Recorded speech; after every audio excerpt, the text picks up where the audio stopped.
Assalamualaikum warahmatullahi wabarakatuh. Perkenalkan, nama saya Nadi Ramadhani. Saya mahasiswi semester 5, Prodi Pendidikan Guru Sekolah Dasar, Universitas Muhammadiyah Profesor Dr. Hamka. Hari ini saya akan menjelaskan tentang proposal sederhana bab 1 sampai bab 3 pada mata kuliah Metodologi Penelitian. Video ini dibuat untuk melaksanakan tugas akhir pada mata kuliah Metodologi Penelitian dengan pembuatan proposal sederhana bab 1 sampai bab 3. Judul yang saya buat pada penelitian kali ini adalah Analisis Model Discovery Learning dengan Media Puzzle pada materi IPS, jenis usaha dan kegiatan ekonomi untuk meningkatkan hasil belajar siswa kelas 5 di SDN Pulau Gebang 04.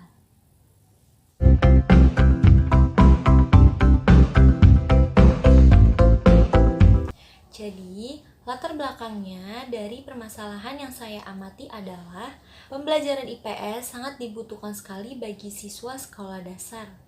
Karena terdapat konsep ilmu sosial yang berguna dalam kehidupan sehari-hari. Pada mata pelajaran IPS itu tidak selalu membahas tentang sejarah, namun ada beberapa yang dibahas pada IPS. Ada beberapa jenis ilmu sosial yang terdapat di IPS.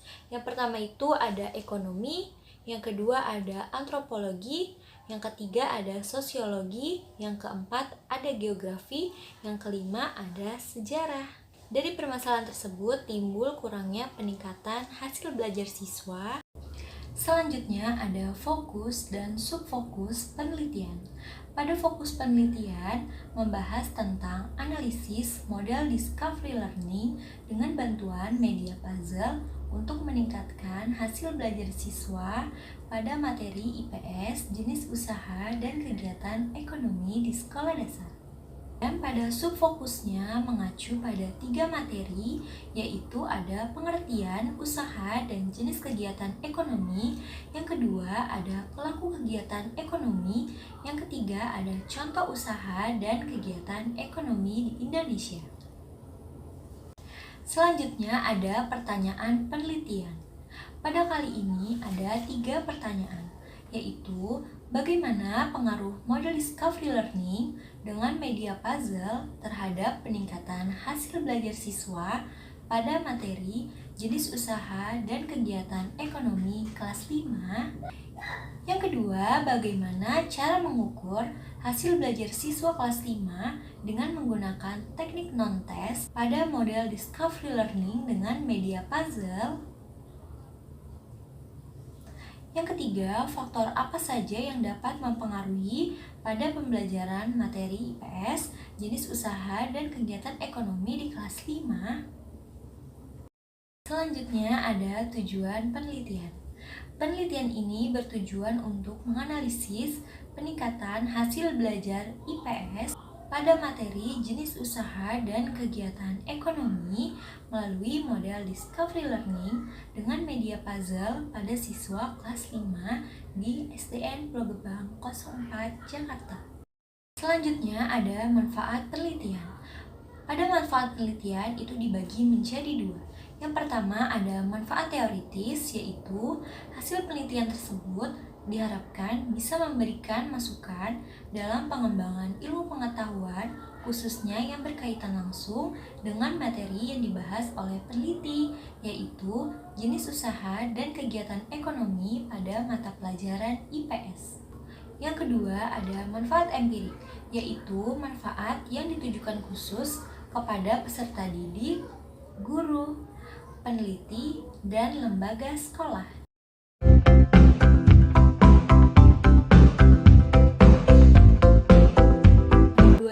Berisi tentang kajian teoritis. Pada kajian teoritis, yang pertama itu membahas tentang deskripsi konseptual fokus dan subfokus penelitian. Di mana fokus yang pertama itu mengacu pada model discovery learning. Model discovery learning adalah model pembelajaran yang di dalamnya terdapat kegiatan interaksi seperti berdiskusi, memecah masalah, dan mengembangkan kreativitas anak dalam pembelajaran. Pada model discovery learning, peserta didik dilatih untuk aktif berbicara dengan mengajukan pertanyaan pada proses pembelajaran. Berikut adalah tahapan-tahapan dalam proses pembelajaran pada model discovery learning. Yang pertama itu ada stimulasi atau rangsangan. Pada tahap ini, peserta didik diberikan suatu permasalahan, bisa berupa studi kasus ataupun pertanyaan lain dari guru. Namun, pertanyaannya harus sesuai ya dengan materi yang akan diajarkan. Pada tahap ini, guru boleh memberikan sebuah clue namun tidak boleh merujuk kepada pertanyaan yang guru berikan, agar anak tersebut dapat berimajinasi di dalam berpikirnya. Yang kedua, itu ada identifikasi masalah. Pada tahap ini, peserta didik akan melakukan identifikasi masalah, yaitu di mana anak akan mencoba untuk menganalisis studi kasus atau pertanyaan yang diberikan oleh guru. Selanjutnya, ada pengumpulan data. Pada tahap ini, anak boleh mencari dari mana sumber yang bisa membantu untuk menjawab pertanyaan yang diberikan oleh guru. Bisa dari buku, majalah, internet, bertanya kepada guru, atau berdiskusi dengan teman sebangku. Selanjutnya ada pengolah data. Pada tahap ini, anak sudah mendapatkan sumber dari yang kumpulkan tadi. Setelah itu, anak akan menyusun kata demi kata yang akan dijadikan jawaban yang valid untuk diberikan kepada gurunya. Selanjutnya ada pembuktian. Pada tahap ini, anak akan mencoba untuk membuktikan apakah jawabannya benar atau tidak, dengan cara memberikan jawabannya kepada ibu guru atau anak akan membacakan sendiri di depan kelas. Namun ini sesuai dengan perintah guru ya. Fokus yang kedua merujuk kepada media pembelajaran. Pada penelitian kali ini saya menggunakan media puzzle. Puzzle adalah media yang dimainkan dengan cara dibongkar pasang. Bisa dikatakan juga bahwa puzzle adalah suatu media pembelajaran yang bisa digunakan untuk membantu guru dalam menjelaskan suatu materi yang ada di kelas. Puzzle ini merupakan media yang sangat unik karena dengan media puzzle anak semakin penasaran apa sebenarnya yang ingin ia susun. Penggunaan model discovery learning sangat cocok dengan bantuan media puzzle karena model discovery learning adalah model yang melibatkan pembelajaran kolaboratif atau kerjasama. Sedangkan puzzle ini bisa dapat digunakan dalam pembelajaran individu ataupun kelompok. Jadi media puzzle ini sangat cocok sekali untuk diterapkan pada pembelajaran IPS ini. Dan besar harapan oleh peneliti bahwa model dan media yang digunakan dapat saling berkaitan satu sama lain demi memajukan kelancaran aktivitas pembelajaran yang ada di kelas. Fokus yang ketiga itu mengacu kepada hasil belajar. Hasil belajar adalah sebuah pencapaian prestasi karena sudah bisa menyelesaikan suatu kegiatan. Hasil belajar itu bisa dilihat dari yang pertama adalah pemahaman peserta didik terhadap materi tersebut. Yang kedua, meningkatkan nilai yang didapat peserta didik saat uji coba dengan tes. Yang ketiga, perubahan tingkah laku dari peserta didik yang jauh lebih baik. Selanjutnya, kita menuju ke subfokus yang pertama, yaitu tentang hakikat pembelajaran IPS. Sebelumnya, saya akan menjelaskan tentang pengertian IPS. IPS adalah sebuah ilmu yang mempelajari berbagai disiplin ilmu serta beberapa konsep ilmu yang berhubungan dengan masyarakat sekitar.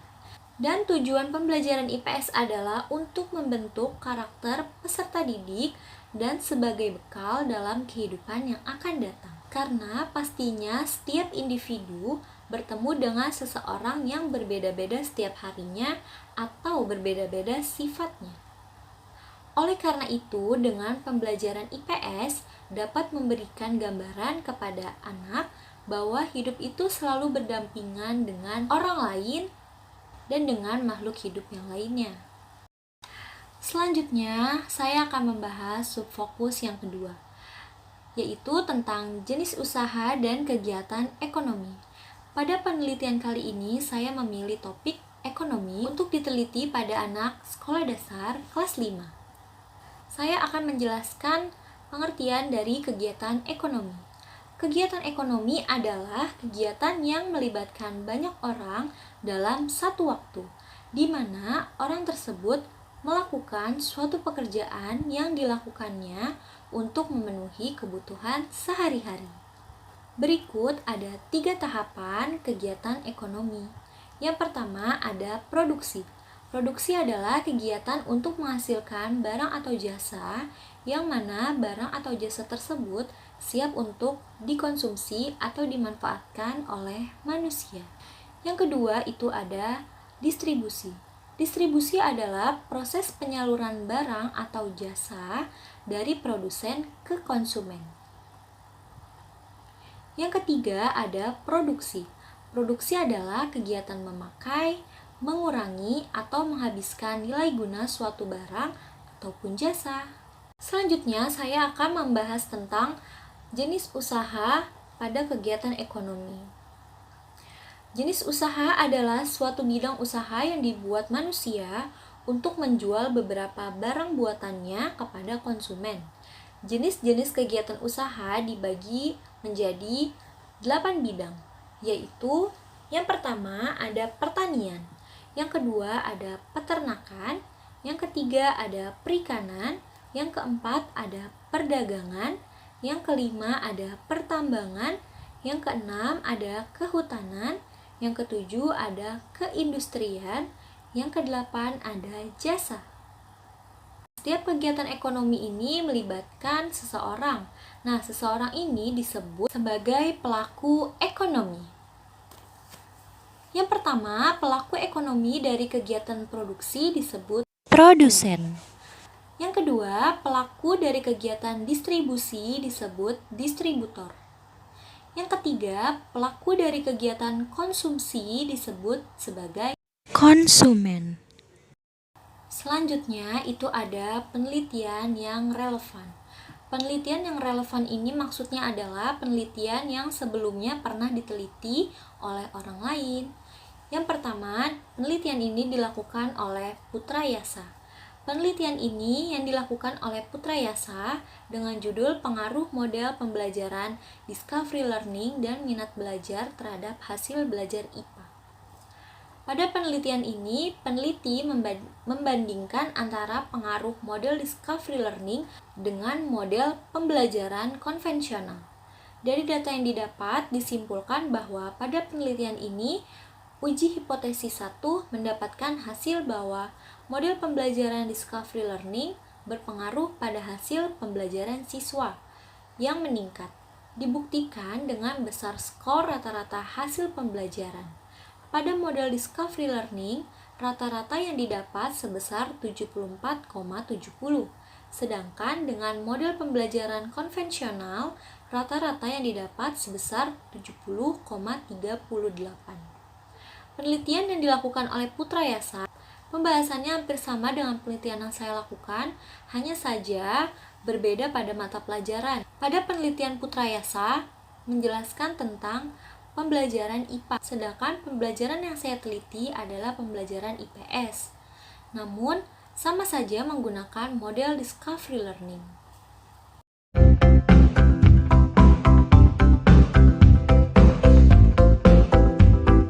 Selanjutnya, bab 3 membahas tentang metodologi penelitian. Poin yang pertama adalah membahas tentang alur penelitian. Dalam alur penelitian dibagi menjadi 3 tahap. Yang pertama ada perencanaan penelitian, yang kedua ada pelaksanaan penelitian, yang ketiga ada evaluasi penelitian. Pada tahap perencanaan ada beberapa hal yang saya lakukan. Yang pertama itu ada menyiapkan keperluan yang akan digunakan saat melakukan penelitian seperti alat tulis, media pembelajaran, dan sebagainya. Yang kedua adalah menentukan topik permasalahan. Yang ketiga, merumuskan masalah. Yang keempat, pengajuan judul proposal kepada dosen pengampu. Yang kelima, bimbingan dengan dosen pengampu. Yang keenam, pembuatan media pembelajaran, yaitu media pembelajaran puzzle. Yang ketujuh, membuat lembar observasi untuk guru dan peserta didik yang lain agar bisa dicatat selama kegiatan penelitian berlangsung. Tahap yang kedua adalah pelaksanaan penelitian. Pada tahap ini, saya melakukan 3 tahapan. Yang pertama itu ada observasi ke tempat penelitian, yaitu sekolah SDN Pulau Gebang 04. Yang kedua, mempersiapkan alat dan bahan, serta kesiapan diri, baik jasmani maupun rohani, untuk memulai penelitian. Yang ketiga, melakukan penelitian di sekolah yang telah ditentukan. Selanjutnya ada evaluasi penelitian. Pada tahap ini, saya melakukan instrumen baik tes maupun non-tes. Itu dilakukan untuk menilai seberapa paham anak dengan materi yang diajarkan. Pada judul penelitian kali ini, saya melakukan instrumen tes dengan melakukan pembuatan karangan. Selanjutnya ada waktu dan tempat penelitian. Pada penelitian kali ini, saya melakukan pada peserta didik kelas 5 di SDN Pulau Gebang 04 yang beralamat di Jalan Rawa Bebek, Pulau Gebang, Cakung, Jakarta Timur. Penelitian ini dilaksanakan mulai bulan Oktober 2020 sampai bulan Februari 2021. Dan di sini saya menuliskan jadwal mulai dari awal saya observasi hingga pembuatan proposal sederhana. Selanjutnya ada latar penelitian. Jadi pada saat ini banyak sekali permasalahan yang dialami oleh peserta didik maupun guru yang mengajar di sekolah. Mulai dari metode pembelajaran yang belum diperbarui, media pembelajaran yang seadanya, serta faktor siswa dan guru, dan masih banyak yang lainnya. Pernah suatu ketika saya menemukan seorang anak yang kurang suka dengan pembelajaran IPS. Ia tidak suka karena ia beranggapan bahwa pembelajaran IPS itu membosankan dan di dalam bukunya itu hanya terdapat tulisan saja. Pada saat itu, saya langsung mengajak anak tersebut untuk mengobrol. Anak ini tempatnya tidak jauh dari rumah saya. Anak ini kebetulan juga kelas 5 di sekolah dasar. Namun sekolahnya berbeda dari tempat yang saya teliti.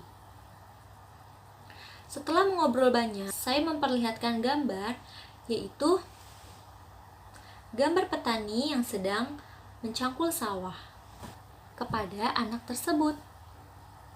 Dan saya memberikan pertanyaan, yaitu apa tugas petani dan barang apa yang dihasilkan dari petani jika petani bekerja di sawah. Dan setelah itu anak menjawab, dan jawabannya pun sangat kritis menurut saya. Setelah itu saya menyimpulkan bahwa setiap pembelajaran itu tidak harus diberi tulisan ataupun merangkum materi.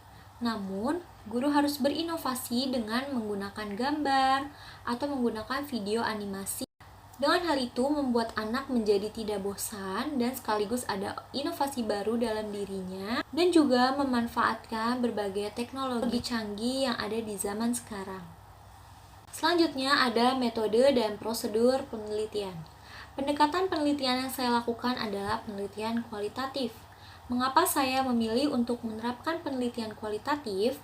Karena saya ingin menilai bagaimana cara peserta didik menganalisis suatu kasus atau persoalan yang dihadapi dengan pemikirannya sendiri, agar anak tersebut terbiasa dalam melatih cara berpikirnya masing-masing. Dan saya juga menerapkan metode yang berbeda. Saya menerapkan metode studi kasus. Mengapa saya memilih studi kasus ini? Karena menurut saya segala hal bisa dikatakan valid apabila seseorang melihat langsung atau terjun langsung ke dalam lapangan. Dalam studi kasus ini, saya akan menganalisis model pembelajaran discovery learning dengan media puzzle pada materi jenis usaha dan kegiatan ekonomi untuk meningkatkan hasil belajar siswa kelas 5. Pada poin ini juga, saya melakukan interaksi yang baik kepada pihak sekolah dan pihak peserta didik yang nantinya akan menjadi objek penelitian saya. Saya harus menunjukkan tanda terima kasih saya dengan cara berpenampilan yang rapi, bagus, serta sopan santun, dan menjaga etika di sekolah maupun di luar sekolah. Dan serta menggunakan bahasa yang santun. Dan pada saat meminta izin kepala sekolah dan pihak sekolah yang lainnya untuk melakukan penelitian di sekolah tersebut, saya langsung disetujui oleh kepala sekolah sendiri. Yang pertama, membuat surat observasi. Yang kedua, setelah disetujui oleh dosen pengampu, barulah peneliti atau saya menuju ke tempat yang saya akan lakukan untuk penelitian. Yang ketiga, menuju ke tempat penelitian dengan pakaian sopan dan rapi. Yang keempat, bertemu dengan kepala sekolah dan langsung menjelaskan maksud dan tujuan saya, kenapa saya mengunjungi sekolah tersebut. Dan tak lupa melampirkan surat izin dari universitas. Yang kelima, bila kepala sekolah menanyakan tentang suatu hal, sebaiknya kita menjawab dengan sungguh-sungguh dan meyakinkan kepala sekolah bahwa kita layak untuk melakukan penelitian di sekolah tersebut. Yang keenam, setelah disetujui oleh kepala sekolah, barulah peneliti bisa untuk melakukan penelitian di sekolah yang dituju. Selanjutnya ada data dan sumber data. Data adalah sebuah keterangan yang didapat dari narasumber yang nantinya akan diolah menjadi sebuah laporan. Hasil penelitian dan sumber data itu dibagi menjadi dua. Yang pertama ada data primer, yang kedua ada data sekunder. Data primer adalah data yang didapat saat peneliti terjun ke lapangan langsung. Yang berarti data ini didapat peneliti pada saat melakukan wawancara atau melakukan pengamatannya sendiri. Yang kedua ada data sekunder. Sumber data sekunder adalah data yang didapat untuk mendukung data pertama. Jadi data ini bisa dirujuk oleh beberapa referensi yang bisa kita lihat dari jurnal, buku, majalah, internet, atau video edukasi yang lain. Selanjutnya yang saya lakukan ada teknik dan pengumpulan data. Yang pertama, peneliti atau saya menggunakan beberapa teknik dan prosedur pengumpulan data, yaitu yang pertama, pada tahap wawancara ini saya melakukan wawancara langsung kepada kepala sekolah untuk mengetahui apa saja permasalahan yang ada di dalam sekolah, dan permasalahan itu meliputi permasalahan dari guru, siswa, serta sarana dan prasarana yang ada di sekolah tersebut. Yang kedua itu ada observasi. Observasi itu adalah kunjungan pertama kali saya ke sekolah tersebut. Yang didapat dari proses observasi adalah saya mengetahui tentang bagaimana keadaan lingkungan sekitar yang ada di sekolah tersebut dan juga karakteristik dari guru-guru yang ada di sekolah tersebut. Selanjutnya itu ada dokumen. Dokumen itu bisa didapat dari sebuah tulisan atau gambar-gambar yang nantinya akan menjadi catatan untuk pembuatan proposal. Yang keempat ada bahan audio dan visual. Media yang membantu saya selama proses penelitian, yaitu menggunakan laptop, handphone, proyektor, dan sebagainya. Selanjutnya ada teknik analisis data. Teknik analisis data adalah suatu metode pengumpulan data yang hasil penelitiannya akan disusun dalam bentuk laporan yang menggambarkan tentang kegiatan yang dilaksanakan oleh peneliti. Nah, tahap-tahapannya itu ada sebagai berikut. Yang pertama ada pengumpulan data. Pada tahap ini, awal dari tahap analisis, yaitu melakukan pengumpulan data yang akan dianalisis. Contoh, memilih topik, memilih subjek, dan objek yang akan dibahas pada penelitian. Yang kedua, ada tahap editing, yaitu pada tahap ini akan diperiksa apakah data sudah valid atau belum. Yang ketiga, ada tahap coding. Pada tahap ini merupakan proses identifikasi dan klasifikasi terhadap semua pertanyaan yang terdapat pada instrumen pengumpulan data berdasarkan variabel yang sedang diteliti. Yang keempat, ada tahap pengujian. Pada tahap ini, data akan diproses dalam pengujian kualitas data, apakah layak atau tidak. Yang kelima, ada tahap mendeskripsikan data. Pada tahap ini, data akan diproses dalam bentuk deskriptif dan bisa menggunakan tabel maupun diagram. Yang keenam, ada tahapan pengujian hipotesis. Pada tahap ini, data akan diuji dalam uji hipotesis. Setelah itu, akan bisa diketahui apakah data itu layak digunakan dalam penelitian atau tidak. Yang terakhir ini adalah membahas tentang pemeriksaan keabsahan data. Jadi, saya menggunakan sebuah teknik untuk mengetahui keabsahan data yang saya teliti pada penelitian kali ini, yaitu saya menggunakan tes triangulasi. Tes triangulasi adalah sebuah teknik pemeriksaan tes pada penelitian kualitatif. Nah, Tes triangulasi ini dibagi menjadi 3 jenis, yaitu triangulasi sumber, triangulasi waktu, dan triangulasi teknik. Sekian video presentasi proposal sederhana yang saya buat. Semoga dapat bermanfaat. Dan saya berterima kasih kepada dosen pengampu saya, yaitu Bapak Zulherman MPD. Karena dengan pembuatan video ini, saya mendapatkan ilmu baru dan inovasi baru dalam penelitian, serta dalam pengetahuan juga. Dan saya berterima kasih juga kepada Bapak Ishak dan Ibu Prima selaku dosen yang pernah mengajar saya juga. Semoga ilmu yang sudah saya dapatkan dapat saya amalkan dan bermanfaat untuk diri saya. Dan kurang lebihnya mohon maaf, saya akhiri. Wassalamualaikum warahmatullahi wabarakatuh.